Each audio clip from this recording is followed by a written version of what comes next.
Railway സ്റ്റേഷനിലോ bus സ്റ്റാൻഡിലോ ഒക്കെ ആരെങ്കിലും നിലത്ത് കിടക്കുന്നത് കണ്ടാൽ നമ്മൾ ഉടനെ പറയും വെള്ളം ഒടിച്ചിട്ട് പൂസായിട്ട് കിടക്കുകയാണ്. ഇനി എങ്ങാനും തലകറങ്ങി വീണതാണോ തളർന്നുറങ്ങിപ്പോയതാണോ എന്നുള്ളൊരു സെക്കൻഡ് തൊട്ടൊന്നും നമുക്ക് വരാറില്ല. പണ്ട് വർഷങ്ങൾക്ക് മുമ്പ് കൊച്ചി മെട്രോയിൽ കിടന്നുറങ്ങുന്ന ഒരാളുടെ ചിത്രം ആരോ ഒരാൾ സോഷ്യൽ മീഡിയയിൽ പോസ്റ്റ് ചെയ്ത്, എന്നിട്ടതിന് ആകർഷകമായ തലക്കെട്ടും കൊച്ചി മെട്രോയിൽ പാമ്പ് എന്നൊക്കെ. സംഭവം വൈറലായില്ലേ? ഇത് എടുത്ത ആൾക്കോ ഇത് ഷെയർ ചെയ്തവർക്കോ അറിയില്ലല്ലോ ആ മനുഷ്യൻ്റെ പുറകിലെ കഥ. അദ്ദേഹത്തിൻ്റെ പേര് എൽദോ എന്നാണ്.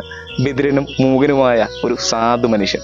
തൻ്റെ അനുജൻ അത്യാസന്ന നിലയിൽ ജനറൽ ഹോസ്പിറ്റലായിരുന്ന സമയത്ത് അതിനു വേണ്ടിയിട്ട് നെട്ടോട്ട് ഓടി തിരിച്ച് ടെൻഷനും സങ്കടവും ഒക്കെ ആയിട്ട് വീട്ടിലോട്ട് വരുന്ന വഴിക്ക് മെട്രോയിൽ തളർന്നുറങ്ങിപ്പോയതാണ്. നമ്മളും അറിഞ്ഞും അറിയാതെയൊക്കെ എത്രയോ പേര് വിധിച്ചിട്ടുണ്ട്. ഒരു ചെക്കൻ കുറച്ച് താടിയും മുടിയും നീട്ടി വളർത്തിയാൽ അപ്പം പറയും അവൻ കഞ്ചാവാണ്.